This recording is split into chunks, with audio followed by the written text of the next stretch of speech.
And so this is our team, and Pastor Jeremy is going to share first and let us know about his experience. All right. So I didn't sing much, trying to save my voice for this right here. Guys, where's Emma? That's an inside joke, all right?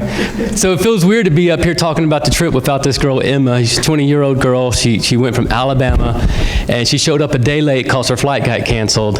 And so the whole trip, every time we got in the van, all we heard was, "Where's Emma? Do we have Emma?"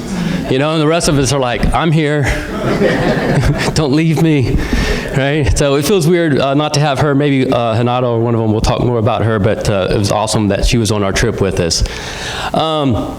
The houses are pretty awesome, right? You get to build a house, and it's a lot of hard work, and these guys, I mean, every one of them worked so hard and outworked me every day. Even Pastor Chris, he kind of talks down on himself, but he worked super hard. You'll be very proud of how hard he worked, and it was amazing. And you build these houses, and you kind of feel accomplished with it. But then you kind of come back and you do that house dedication. And that's where like it really hits you in the feels, right? You dedicate this house to these people, and you get to know a little bit about them. You get to see, you know, it's a young mother with her child, or, you know, it's a grandma or whatever it is. Every house has a different story. But this year it was different for me because we're dedicating the houses, and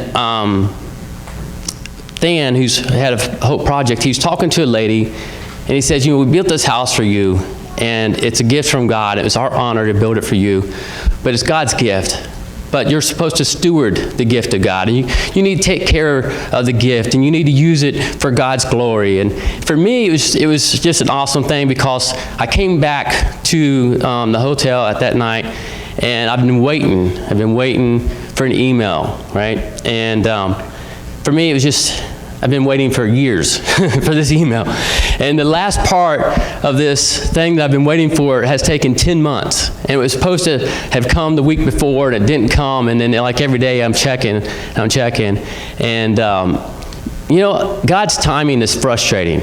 You know that? I'm sorry, Lord. But God's timing is frustrating. It's not our timing. You've heard that. But it's perfect timing. And then when it comes and when it happens, then you're like, oh, God, wow, now I understand. Like, why didn't you tell me this sooner, though? You know, maybe I wouldn't have been so frustrated in the process. But we get back, and after we built the last house and we dedicated all the houses, and I get this email, and I realize I've got the gift that I've been waiting for.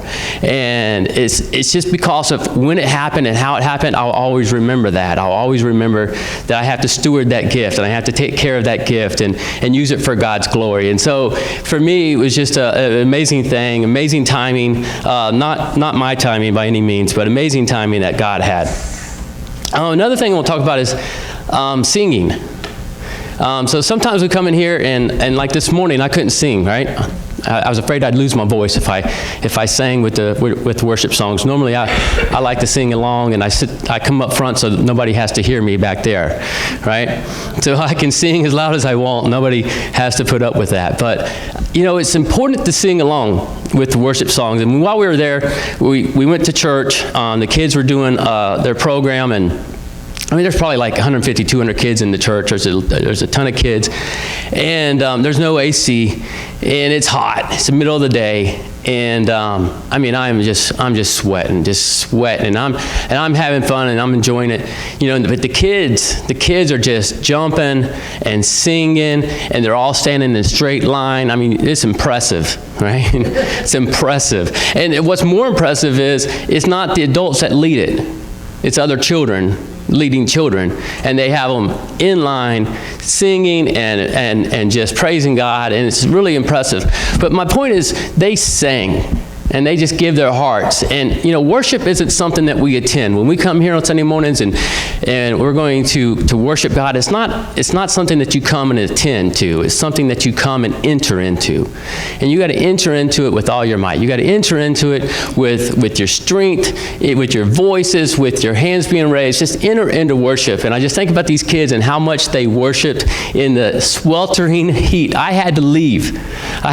Somebody walked over to me and said, Jeremy, maybe you should go outside, because I probably had that look like I'm about to pass out, right? And I thought, man, I don't want to go outside, but you're right. I better go and get some air because I was about to fall over. But these kids, they just didn't stop. They just kept going, and they worshiped God. And so I just encourage you to join in. Join in with worship on Sunday mornings. Sing a little louder on Sunday mornings. The verse that really was sticking with me, I shared with them on devotion, is Ephesians chapter 1 and 17. In this verse here, Paul's talking to the church of Ephesus, and he's kind of praying for them. He's just letting them know what he's praying for. He says that the God of our Lord Jesus Christ, the Father of glory, may give you a spirit of wisdom and of revelation in the knowledge of him. I pray that the eyes of your heart may be enlightened, so that you will know the hope of his calling, what are the riches of his glory, of the inheritance of the saints. And so, for me, it was just a matter of, this is my third trip going, and normally, you know, when they play the video or I see the images on my phone, I tear up and I get emotional, and it's hard. It's a very difficult place. You see the trash, and you see these little kids, and they're in the trash, and they're trying to find something that's useful, and it's difficult to see that. And you see the malnutrition, and you see, you know, the hardships of life. But this trip, God just kind of gave me a different perspective. He opened the eyes of my heart a little bit. He let me see the hope that was there. He let me see that these people loved God, and they had joy, and they had this hope that didn't stop. The guy who was up on the screen, they showed his house, and he said he had built all these other houses, you know, for other people. He never once, you know, said, why don't you guys build me a house? I've been doing this for years, building houses for other people. He had a hope, though, that God would bring him a house. He had a prayer in his heart, and he never gave up that hope that he would get his own house. And even on Tuesday nights, he has a group that would come to the property, and they would worship God there on the property, and he would go out and evangelize and bring people to that place. And now he's got a home that he can bring them to. And it's just, the hope didn't stop in his life. And it's, you know, we were talking or singing just a minute ago about up from the ashes, my hope will rise, right? And it's this up from the ashes is such a perfect visual, because there's always fires out there in the barrio because of the trash, and they're always burning trash, and there's always fires going on. And it's just like this idea of up from the ashes. These kids that are going out there, and they're among the fire and the ash, and they're among the trash.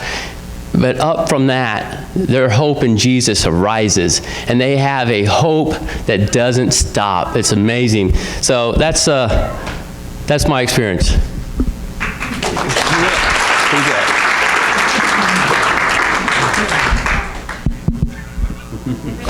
Hello, everybody.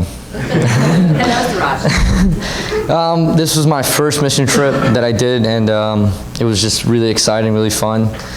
I knew it was going to be hard, but I didn't think it was going to be that hard. We were out in the sun like all day lifting heavy bricks, and you know, I try to get my pride in the way. And you know, the first day I tried to like go out there and try to lift this brick and try to show off, and it was like 95 pounds, and my feet, I brought these brand new shoes, like it was like steel toe shoes to work. They got stuck in the mud, and then like I picked up the brick and my shoe got stuck in it was just a horrible first 3 minutes. And then after that, everybody came together, and we started to move a little bit more as a team, and we worked really well together. It was really exciting about that. But I think something, when I first heard about the mission trip, I didn't ask any questions. I just felt like I should be there. You know, I know Hanato was going to be there, and it was something close to me, just something that was just calling me to say, hey, you know, go. I know it was expensive. It was like $1,400, and I know I couldn't afford it, but I got some sponsors to help me go. And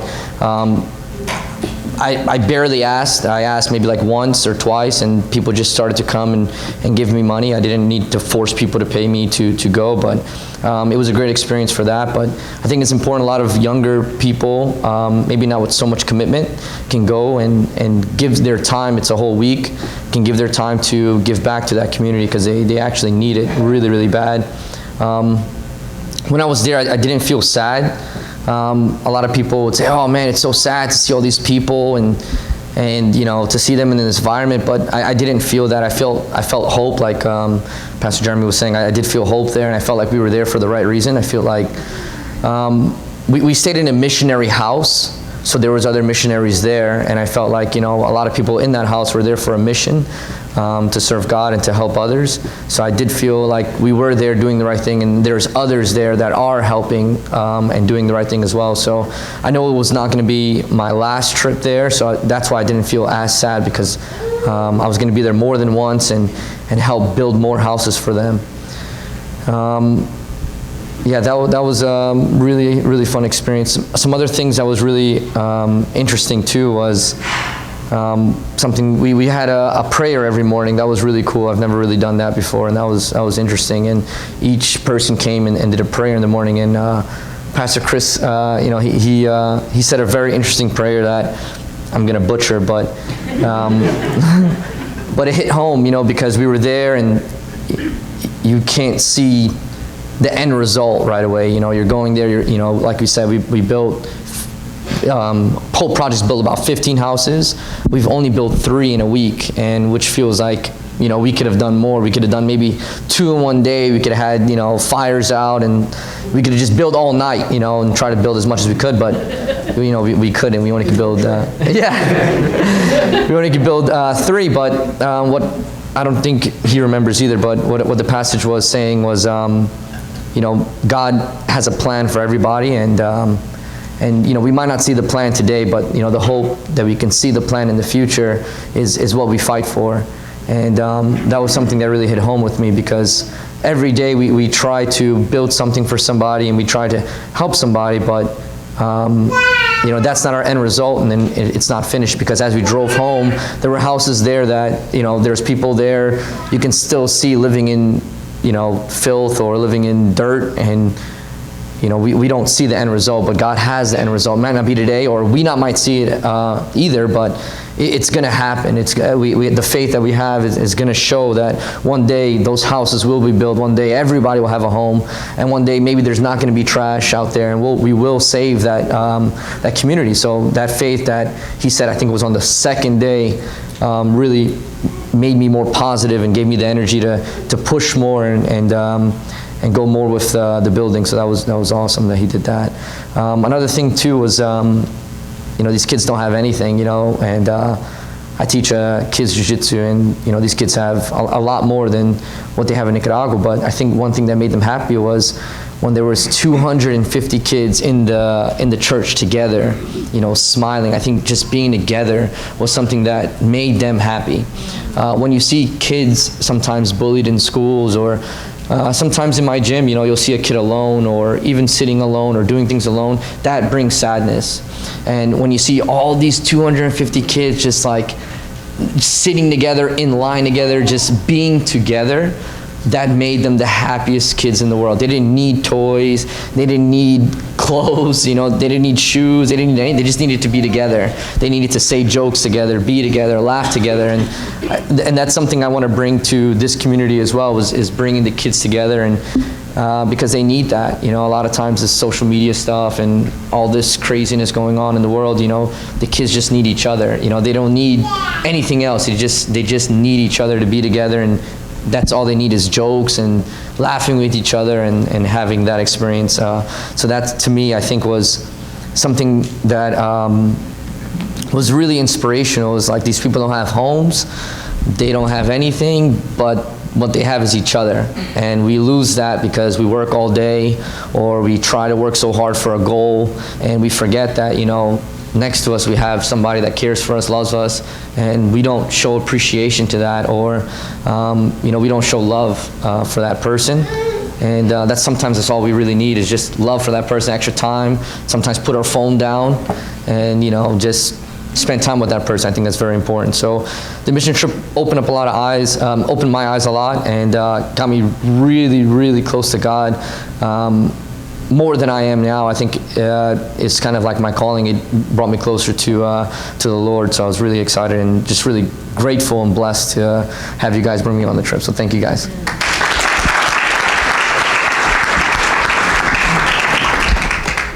Okay, so this was my first mission trip, and many times in the past I've always said I really want to go, but then I realize work gets in the way, sometimes kids, because as you may or may not know, we have 8 kids collectively between our kids and our foster kids, and right now we have 4 little ones that are 4, 3, 2, and 1.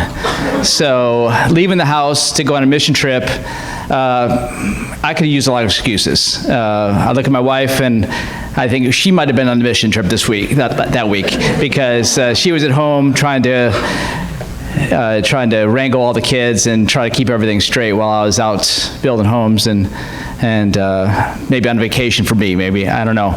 But it was a blessing to know that when we talked about this mission trip that she said to me, she said, "Jay, you need to go."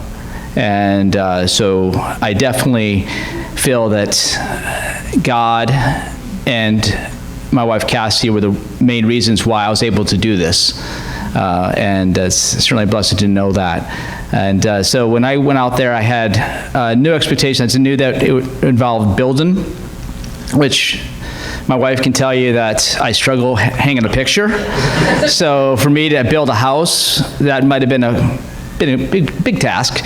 But I knew that I felt that we needed to go, and so it was a blessing to be out there, and God gave me the strength to obviously use a hammer, and I think on that one picture there, I actually was the only one that got an injury on the trip, because I was hammering and all of a sudden my hand slips and I cut my thumb on a piece of sheet metal, and so I had to go out and get a Band-Aid, but I was like, okay, God, yep, you're right, I'm not Bob the Builder, so but thank you for giving me the ability that I had to do what I did. And so it was a great opportunity to be out there in the field with these guys. And when going back, it felt a little weird because we were in bunk beds. And the last time I was in a bunk bed was in Marine Corps. So I was like, what? Whoa, this is weird. And but it gave me the realization to know that as a team, as a group, we can accomplish great things, whether it's in the church, on our days of service that we do in the communities, or out in the field in Nicaragua. Together we can do great things. By myself, those houses were not getting built. But it was amazing to see the group of individuals behind me, and also Than and Megan. Obviously, they're the big reason why we do this. But then also the people of the village that came beside us. I mean, there were kids that were lifting these blocks that I was amazed. I was amazed that they were out there. They weren't complaining. They were right beside us, almost shooing me aside to say, "Hey, I'll get this bucket." And I was like, okay. But it was just a pride that they had to know that they were helping build their communities. And then one thing that got me probably the most was when I looked across and there was a lady, and she was sweeping dirt. She had her house and her yard, and she was out there with a broom sweeping the dirt to make it nice. And I thought, wow, here is someone that she has a home, and she wants to make it the best she can because she takes such pride in it, because God gave her this home. And I think of how many times in our lives we take things for granted. We just say, okay, well, we'll take care of it later. But she was out there sweeping with a broom the dirt just to make it nice, and it just really got me. And I thought, wow, that's amazing. But working with these kids and the people and the adults there, it just is amazing what we can do together. And so the other thing that got me too is that Pastor Carlos and his wife, just amazing people. And at the end of the trip, they were saying a prayer over each one of us. And Pastor Carlos came to me, put his arm around me, and he started to pray. And in this prayer, he said, there's going to be important papers that are being prepared right now for you to be signed. And I kind of took back a little bit because I knew that Cassie and I are looking to adopt these children, and there are important papers that they're working on right now to sign. And then that night when I called Cassie, she said that actually she got an email from the department that they were working on papers. So I said, whoa, that's crazy to think about, that Pastor Carlos is so connected.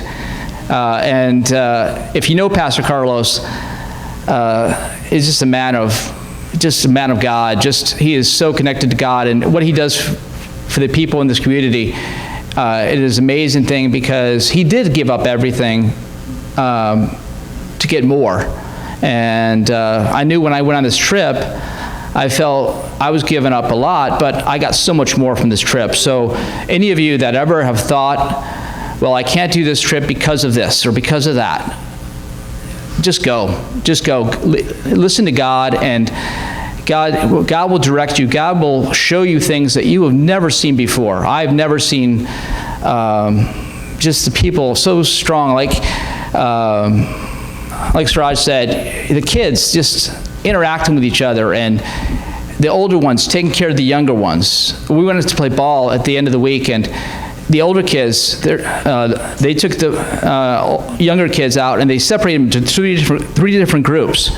And they were just so much in charge, and just see the joy in their face. I know when we were out, I think the biggest joy I got from the building is when there was a little bit of downtime between things, and the kids, the local kids that were there, hanging around, just kind of messing with them, because as I have young kids, it's always fun to kind of wrestle with them and play with them, and so there's little kids, and I was taking them and lifting them up and lifting them down, lifting them up, lifting them down, and the kid kept yelling to his sister, and I don't know Spanish, but I know the sound of joy, and that's what it was. He was just, his face was lit up, and he was yelling to his brother and sister, "Look at me, look at me!"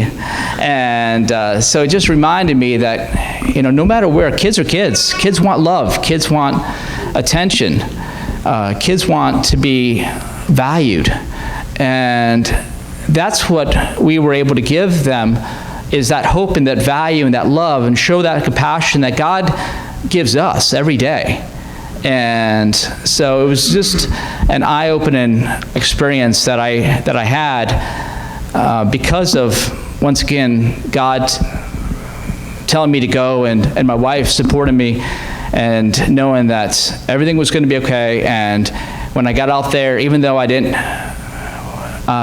wasn't a great builder, together we built 3 homes. And when people say to me, "Wow, you guys built 3 homes," I kind of look at it and go, wow, it is pretty impressive, but there's so much more to build, and there's so much more lives to touch. And so I'm so grateful for Than and Megan and Good Shepherd for giving the opportunity for us to do this.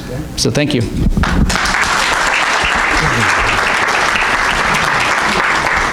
Hi guys, Renato, the second time I went there, and first time it was like a Jay, first time go there, we don't know what to do, just be there, do what, how many buckets, we need to put of concrete or sand, and then it's get a little lost. The second time I already kind of have a little idea what to do, and then we have a strong team here together. Then we every day go there to building the houses, and everyone put a lot of time, put a lot of enforcement. Everybody's tired, but keep it moving forward. Jay here is like that. He already told, like he has eight kids in total, 8 kids in total, and then and like this, he took his time and went there to do the trip and see what God can bring to him, teaching him there, especially because one thing we saw there, the Emma, the girl there is 20 years old, that I think for me was one of those big moments, is teach the new generation. We have a lot of problems that you see the new generation getting frustrated, getting this through social media. They see other kids getting this, getting that. Sometimes not even, like we call us faking posts, because the happiness is not there. They take a picture. I saw one time, this girl went to the Chipotle, bought a bag, sit on the table, took a picture, didn't like it, took a picture, didn't like it, for about 8 or 10 pictures. After that, she grabbed and left. And she was there for eating. It was just for posting. Just to have the laughs. That was not good. That was not good. It's terrible. And the other people say, how happy she is. She wasn't. It was just to post a picture of a bag of Chipotle. And then we see a lot of this, and then all the kids see these kids posting this. This have so many happiness in his life, and most of the time it's fake. It's not the real love, like we see those kids there have this little kid that was building the house. The guy is like building the house for him. This kid have a piece of truck, bricks on the floor, and have a lot of fun. He was playing with and having fun and moving and throwing, and then that is happiness. That was like the kid was having really good time doing a good thing that he liked to do. He was playing piece of break stuffs, and we see all these kids today that taking pictures or posting something. I'm this, I'm that, and it's not real. And then that's what the good thing, like Suraj said, we can see the real thing, the real kids doing the real thing they like to do, what they like to play with each other, sing with each other, have a good time with each other. That's what we need to bring back to our kids. Have these moments that we can play without phones, without being in front of TV, be outside. Like one thing I try, I have a 3 years old, I try to be as much as possible outside my house with her, play for the little pool that she called beach. Let's go to the beach. And then I play for her outside there, and we play on the backyard. And I want to make sure like the life I have when I was a kid playing outside, I can give to her. And not like to be on the phone or watching TV or like they need to play for. She should always play for little things. She play for plants. Be a kid. That's what we're gonna be. Like kids need to be kids. Today, a lot of times, like we see with the social media, they want to be adults. They want to be, be more than they're supposed to be. Right now, it's time to play outside, to ride a bike, to climb trees and throw rocks and do crazy things. That's the kid need to be kid. And then what I saw there, and most of them see that too, is kids being kids. Playing outside. They don't have social media. They don't have phones. They don't have TVs. And then that's one thing that when I came back, I was like, this I have been doing for my daughter, I want to keep doing. And maybe when she's a little bit older, I want to bring her with me, that she can see what the kids have, what the kids doesn't have, and the way they act. As a kid, and be in the community, they play with each other, have this good moment with other kids. Emma, like we talked before, she's 20 years old. She went there. She missed the flight. She doesn't know the language. She didn't know anybody here. She just read about the whole project, and she went there. And every time she was working, play with the kids, even doesn't know the language, she was trying to communicate with the kids. And this, again, is the whole project, bring hope for the new generation. See, 20 years old girl that could be maybe doing pictures or being interested in other thing, went there without know anybody to do a project, to be there to help the kids. And then this is always about the hope, Have one of those houses that we're building, we need to pass by to go to the house on the back, and have a little sign on the front say Esperanza. Esperanza in Spanish is hope. And we're building the house behind that house for the son. And then that's like the whole project, and then this mission that we do, and I invite everybody to go, especially the young people, because we need building the future. Like that we going to be we need to inspire our kids to do better, to do missions, to love God, to be there for others. And then I invite everyone, like if you have you're young, or like Jay, like he went there, 8 kids behind, and then the wife was probably crazy here, but he said he has a good time. He was able to sleep, Somebody was snoring, bro.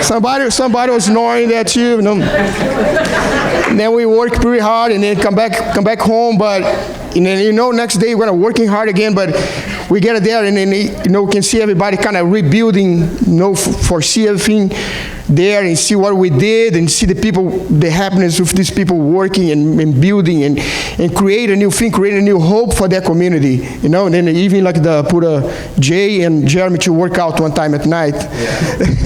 It was doing jumping jacks. No, it's not enough. Go jumping jacks, go push-ups, dips. The message I think for this trip is, let's keep doing this. Let's build this. Let's make more trips.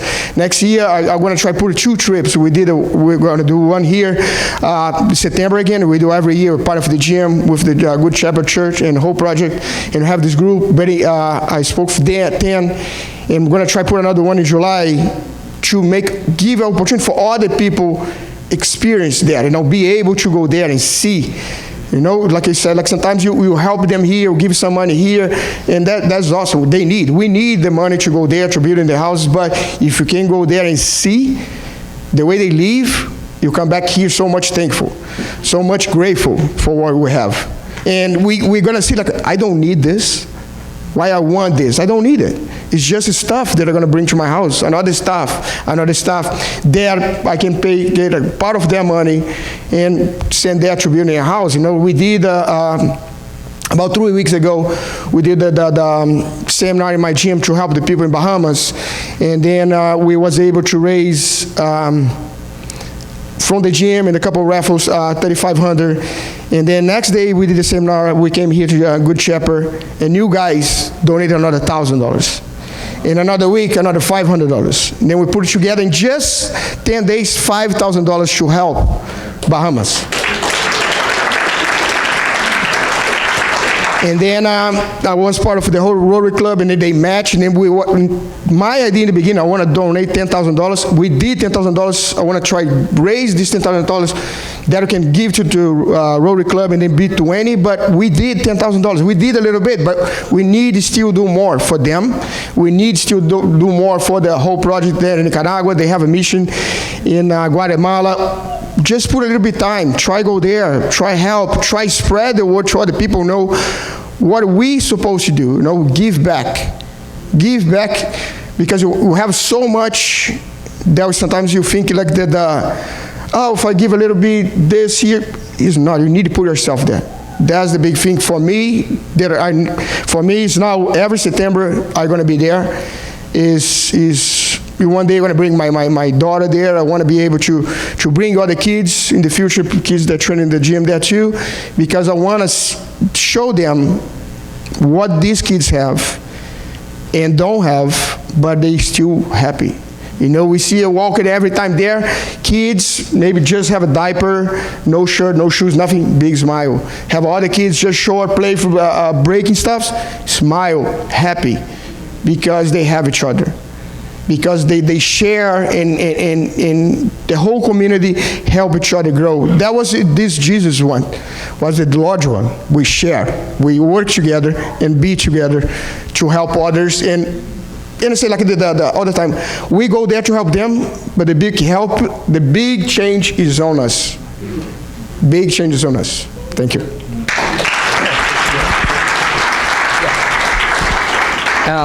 And just one more thing as well. It's it's very humbling to go there and experience that trip. But I think one thing as well is we all went there humbled already. We all went there like, okay, we know what we're preparing ourselves for. We know that it's going to be rough. We know that the living condition is going to be horrible. I mean, I thought we were going to sleep in a tent. I asked Master, I was like, are we going to sleep in a tent, or like what's going on with this? He's like, you gotta watch all 4 Rambos. I was like, I watched all 4 Rambos. I'm like, I'm ready to go, But I think one thing that's very important is like Master was saying, is like do.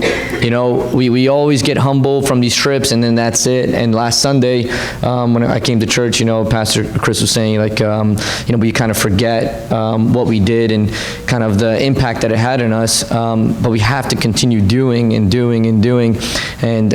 just keep trying to help. I think we went there really humble. We left there humble, but the continuous amount of things that we need to do I think it's very important. So just kind of, if you guys can donate, or you guys can send somebody on a trip that you can see, like, hey, you know, are you doing anything this summer? You want to go on a mission trip? You know, we can help you do that. But doing is the next step to showing these kids and showing society that, you know, we're here to make a difference, not just here to see things and say, oh, this is really sad, and I'm glad I came, and I'm glad I helped, and, you know, that's it. We're continuously trying to help and trying to do. So as much as we can do and push ourselves to help others, I think is the most important thing we can teach the kids and teach ourselves. So thank you. All right. Thank you, guys. You guys can go to your seats and just stand behind me. Yeah, sure. Yeah. We'll grab a picture real quick. I just wanted to share a few thoughts as part of our vision of our church and kind of where do we go from here. I know you've heard people share, and kind of the tendency is you come and you hear and you say, well, I still can't do that, even though Jay has left no one any excuses, right? You say that, you know, that's kind of intimidating. That's kind of a big thing. If you do have your Bible, there's one passage I just want to share. 2 Corinthians chapter 8, verses 1 through 9. This passage describes Paul, and Paul is speaking to a particular church that kind of is in the tension that you and I are in. For this particular church, they're not necessarily poor, and they're not necessarily rich. They're not necessarily facing great persecution, but they're just facing life. They're kind of in that grind of life. Corinth was kind of a modern-day metropolitan city. It would have been very big. It would have been very busy. And Paul was on a mission to gather resources for the very poor Christians in Jerusalem. And the reason they were so poor is many other Christians would come visit there, and they would put them up, and they would take care of them. Another reason that they were poor is there was a double tax. They were taxed as Jews. They were taxed from the Roman government. As well as many of the Christians in Jerusalem, once they became Christians and were no longer just practicing Jews, were kind of ostracized and persecuted economically, even by other Jews. And so Paul sees this need, and it's a practical need. And he speaks to a group of people that would be much like you and I. And here's what he says in verse 1. He says, "We want you to know, brothers, about the grace of God that has been given among the churches of Macedonia, for in severe test of affliction, their abundance of joy and their extreme poverty have overflowed in a wealth of generosity on their part. For they gave according to their means, and as I can testify, and beyond their means, on their own accord, begging us earnestly for the favor of taking part in the relief of the saints, and this not as we expected, but they gave themselves first to the Lord, and then by the will of God to us. Accordingly, we urge Titus that as he had started, so he should complete among you this act of grace." Verse 7, "But as you excel in everything, in faith, in speech, in knowledge, in earnestness, and in your love, see that you excel in this act of grace.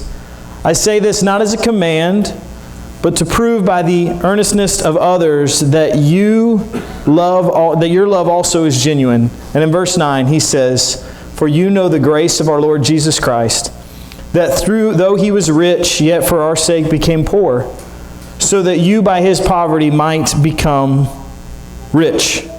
Here's what's really interesting about this passage is Paul is reminding this group of people that they're to give to those that are in need.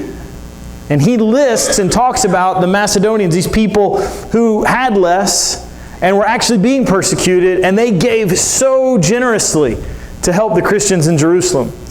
And Paul says, I want to point them out as an example to you that they gave, and they were poor, and they didn't have much to give, and they were being persecuted, but they still gave. And Paul says, I don't want to demand that you give, but more than their example, he points to Jesus. And he says, look what Jesus gave up. Look at the poverty that Jesus has taken upon himself. Look at what Jesus gave for you, and let that be the motivation. Let that be the example. Let that be the source for your giving. Because here's what Paul understands. You and I live in a world that is fast-paced and intense. And the reality is that we can be here and we can hear stories and be emotional, but when we leave, we just kind of get numb to things. In the scriptures and in history, really, one of the worst diseases imaginable was leprosy. Leprosy was terrible. And recently I was reading a book called Wonderfully Made, and they talk about leprosy and why leprosy is so bad. And here's what they described with leprosy that made leprosy so dangerous for people. It's one of the oldest recorded diseases. And here's what it simply is. It's the loss of their sense of pain. Because of one particular nerve cell, what happens is a person is using a hammer and they get a splinter from the handle. But they don't feel that pain, so an infection flares up. A person with leprosy could step off a curb and sprain their ankle and be oblivious and continue to walk on the ankle until it just continues and eventually breaks. A person with leprosy might lose the nerve trees in their eyelid and not blink for a few seconds.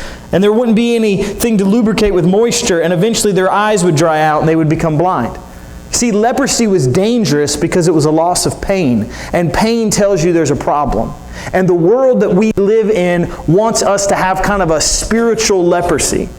And the idea is that when we don't feel the pain, when we don't see the poverty, when we look the other way for people that are in such bad needs, and here's why we do it. We all do it. We do it because we feel like it's overwhelming. And we say there's too much pain. Every one of us has watched TV, and when the commercial about the dogs with the Sarah McLachlan song comes on, and it tells you how many of them are starving, you feel guilty because you're eating ice cream. It happens. But here's the reality. We need to feel that pain. Because that pain reminds us that there is still work to do. But we don't concentrate on the pain alone.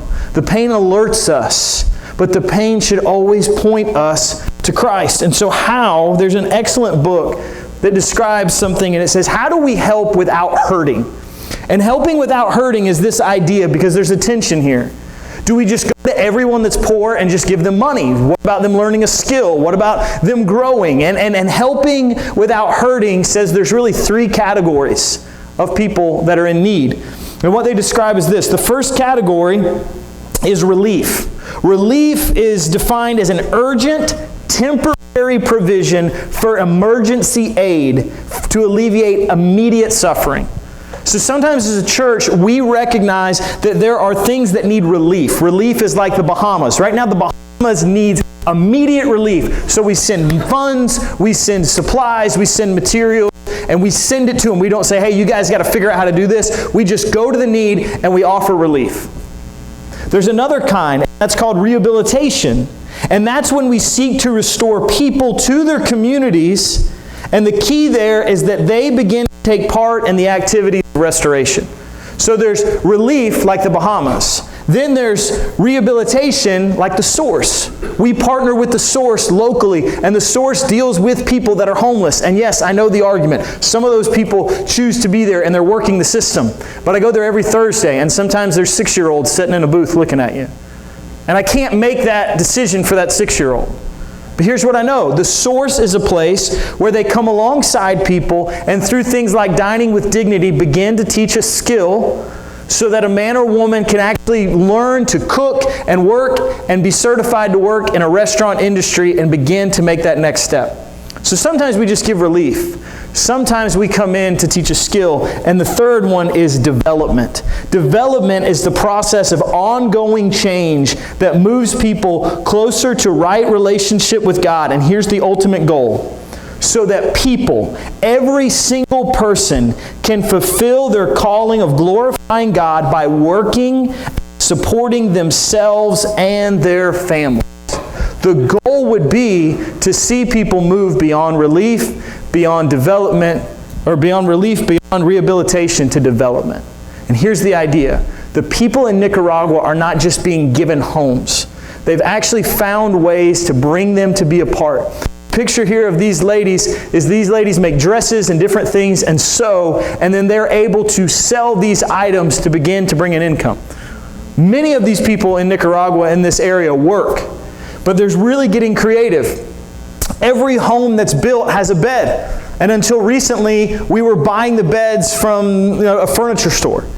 But eventually we found that some of the men in the community were very handy. They were helping with the homes, but they had skill and they wanted to build the beds. And so another man from another place in America put the money up front to get them the tools necessary, and they are in the process of building beds that go in the homes that we buy.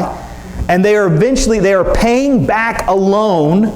And you say, well, that sounds terrible. No, it's teaching them responsibility. They're paying back a loan. And as soon as they pay back that loan, they will make profit every time a house is built for someone else based off beds that they are building with skills they have learned. And so what we see here is the goal is that every single one of us, Genesis shows us, we're called and created to steward the good gifts God has given us.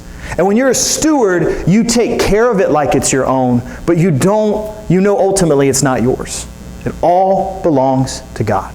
And the reality is that because of where we live, we steward a lot more than other people. But you don't have to feel bad or guilty about that. Because the reality is that the more wealth we have, the more that God's entrusted, the more that we can steward, if we have the mind of Christ, we can do some incredible things. Sometimes people say, is money good or bad? And I love this illustration. And they say, well, is fire good or bad? And here's how you would make that decision. Fire in a fireplace is a good thing. Fire on your rug is a terrible thing and will destroy everything. And money is the same way.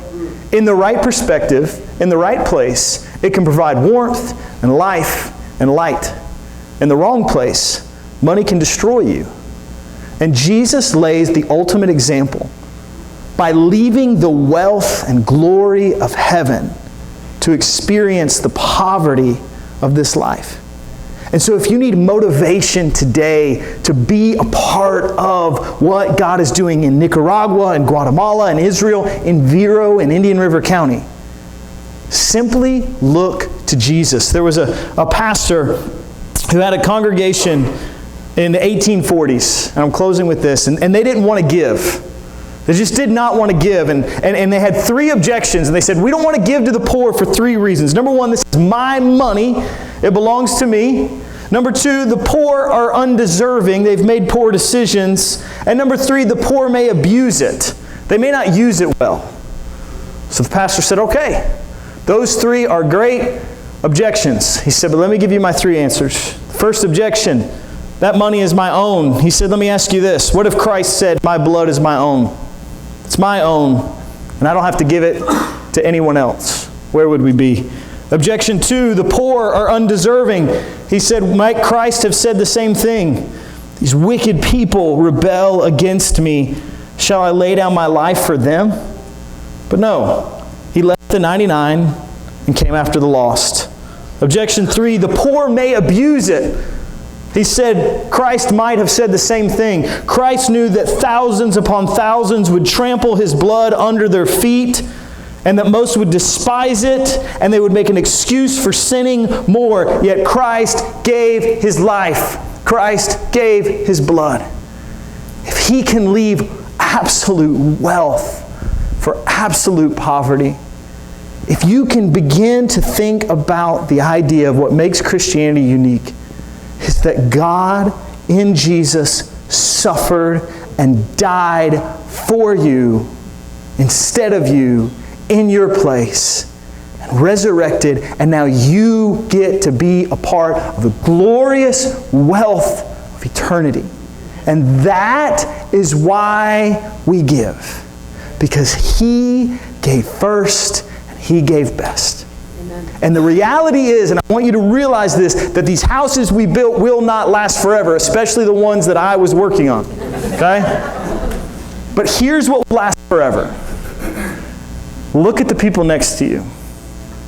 They will last forever. Forever. Every chair, this green carpet, the green carpet might last forever, but everything else will not last forever. But the people in the homes and in Nicaragua and in our neighborhoods and in our gyms will last forever.